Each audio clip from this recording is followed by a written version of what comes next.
আজকে একটা খুব মজার নতুন একটা রেসিপি নিয়ে এসেছি। দেখো, তোমাদেরও খুব ভালো লাগবে। তার জন্য 1 কাপ আমি গোবিন্দভোগ চাল নিয়েছি। চালটাকে খুব ভালো করে ধুয়ে 2 কাপ জল দিয়ে একটু নুন দিয়ে আমি ওটাকে বসিয়ে দেব।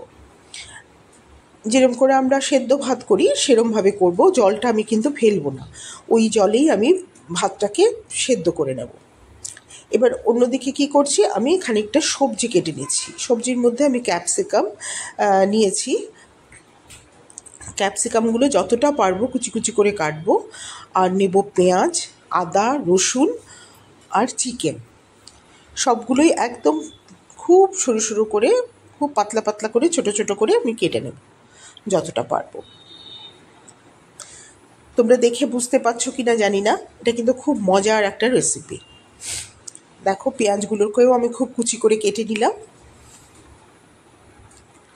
আমি এখানে খুব বেশি মশলা দিচ্ছি না, খুব হালকা করে আমি এটা করব পুরটাকে। তোমরা যে যেরকম খুশি পুর করতে পারো। এটা মাছের পুর দিয়েও করতে পারো, চিংড়ি মাছ দিয়ে করতে পারো, বা নিরামিষও করতে পারো। পুরটা সম্পূর্ণ তোমাদের নিজেদের ওপরে নির্ভর করছে কীরমভাবে করবে। এটার কোনো নির্দিষ্ট কোনো নিয়ম নেই। আচ্ছা, এবার আমি আদা কুচিটাও করে নিলাম। এবার রসুনটাকেও আমি কুচি করে নেব।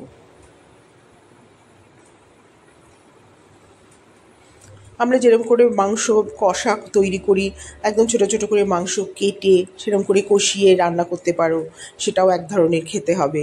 বা চিংড়ি মাছ, সুন্দর করে চিংড়ি মাছটাকে রান্না করলে মাখা মাখা করে, সেটাও পুর হিসেবে দিতে পারো। কিংবা নিরামিষ কিছু একটা রান্না করলে সেটাও করতে পারো। আলুর একটা কিছু শুকনো মাখা মাখা আলু মরিচ বা এই ধরনের কিছু করলে সেটাও, সব কিছুই খুব ভালো লাগবে এটার সাথে। হ্যাঁ, যে কোনো পুর দিলেই এটা খুব ভালো লাগবে। এবার আমার কাছে না খুব বেশি চিকেন, মানে বোনলেস চিকেন ছিল না, তো আমি ওই হাড়ওয়ালা চিকেন থেকেই একটুখানি চিকেন বের করে নিলাম। নিয়ে এটাকেও আমি কুচি করে কেটে নিলাম। নিয়ে এবার অন্যদিকে আমি কি করেছি, গ্যাসে অল্প তেল বসিয়ে দিয়েছি। তেলের মধ্যে আমি এই সব কিছু একবারে দিয়ে দেবো। আচ্ছা, এবার মাখনকে আমি ছোট ছোট কয়েকটা পিস করে এটাকে আমি আবার ফ্রিজে রেখে দেবো, যাতে গলে না যায়, শক্তই থাকে। এটা আমি পরে ব্যবহার করব।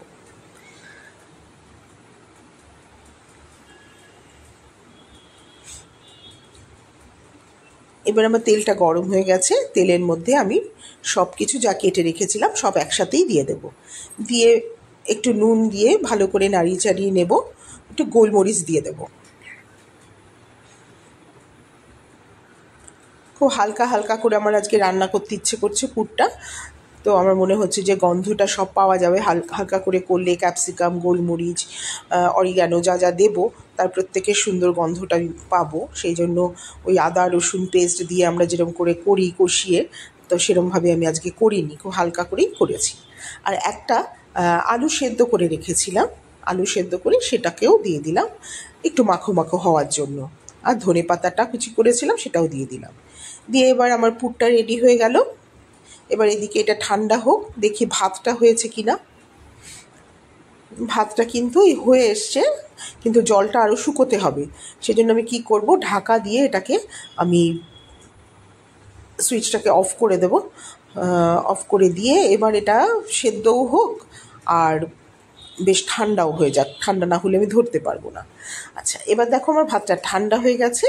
এর মধ্যে আমি খানিকটা অরিগ্যানো আর খানিকটা কুচনো ধনেপাতা এর মধ্যে মিশিয়ে দেব। আর ভাতটা তৈরি করার সময় কিন্তু আমি একটু নুন দিয়েছিলাম, কাজে নুনটা একটু দেখে নেবে, টেস্ট করে নেবে যে নুনটা ঠিক আছে কিনা। আর কি দিলাম যেন, একটু লেবু দিয়ে দিলাম। লেবু দিয়ে খুব ভালো করে মেখে, এবার যেরকম করে আমরা পুর ভরে পকোড়া তৈরি করি, পুর ভরে যে চপ বা এসব করি না, ঠিক সেরমভাবে ভাতটাকে এরম নিয়ে তার ভেতরে পুর দেবে। পুরের মধ্যে একটা করে ওই মাখন যে আমি ফ্রিজে রেখে দিয়েছিলাম, সেই একটা করে ছোট্ট মাখনের কিউব এর মধ্যে দিয়ে দেবে। দিয়ে এরমভাবে গড়ে কি করবে, ফ্রিজে রেখে দেবে।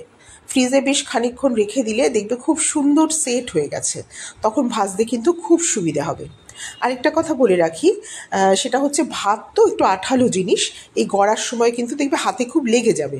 তখন হাতটা একটু ধুয়ে ধুয়ে নিয়ে তারপরে গড়ো, দেখবে খুব সুন্দর করে গড়তে পারবে।